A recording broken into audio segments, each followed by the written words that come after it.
श्रीराम जय राम जय जय राम। नमस्कार। आज दिनांक 7 जुलै। आजचा विषय आहे मूल होऊन भगवंतापाशी जावे। या जगात कर्माशिवाय कोण राहतो, पण कर्म यथासांग होत नाही। याचे कारण आपण कर्म कशा करता करतो याची जाणीवच होत नाही आपल्याला। अधिष्ठानाशिवाय कर्म साधत नाही। मालक पाठीशी असला की कर्म करणाऱ्याला जोर येतो। काही चांगली कर्म मार्गी माणसे भक्ती मार्गी लोकांना नावे ठेवतात। भक्तिभावाने जो राहतो तो दुसऱ्याला नावे ठेवत नाही। मी कोण हे जाणायला ज्ञान आणि भक्ती लागतेच।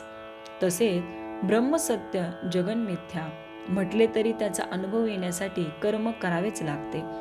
उपासना भगवंताला ओळखून करावी।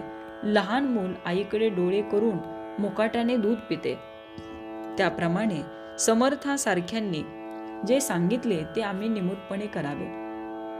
डोळे मिटून जितके काम होईल, अंधश्रद्धेने जे होईल ते अभिमानाने ज्ञानाचे डोळे उघडे ठेवूनही होणार नाही। मूल होऊन भगवंताला ओळखावे।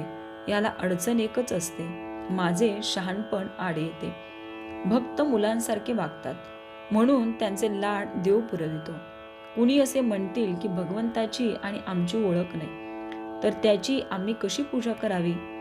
त्याला ओळखल्याशिवाय मी भजन करणार नाही, हे म्हणणे वेडेपणाचेच आहे। भगवंताला पुष्कळ मार्गाने ओळखता येईल। पांडुरंगाकडे जाण्यासाठी काही मार्ग आधी आक्रमणे जरूर आहे। संतांनी अखंड जागृत राहण्याचा मार्ग सांगितला, तो असा की देहाने प्रपंच करा, पण मन भगवंताच्या ठिकाणी अर्पण करा। मन भगवंताच्या ठिकाणी स्थिर झाल्याशिवाय इतर काहीही करून उपयोग नाही। ध्येय सत्य असल्याखेरीज चित्ताची स्थिरता होत नाही, पण सत्य अशा ध्येयावर अगोदर पूर्ण श्रद्धा पाहिजे। प्रपंचात जशी प्रेमाची गरज आहे तशी परमार्थात श्रद्धा पाहिजे। देव माझा आहे असे म्हणण्याऐवजी मी देवाचा आहे असे म्हणावे, म्हणजे श्रद्धा उत्पन्न होते। समुद्राचा तरंग असतो, तरंगाचा समुद्र असतो असे नव्हे। साधनात निश्चितपणा असेल तर त्यात समाधान आहे, म्हणून साधन श्रद्धेने करीत राहावे। जशी श्रद्धा तशी फळे। आपण भगवंताच्या स्मरणात निर्धास्त असावे।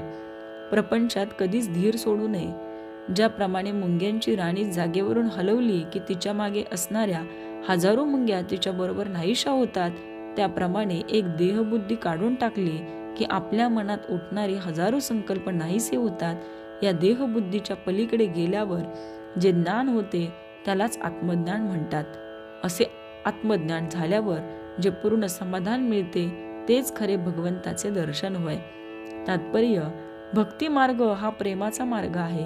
प्रपंचाकडचे प्रेम भगवंताकडे वळवले की भक्ती करता येते।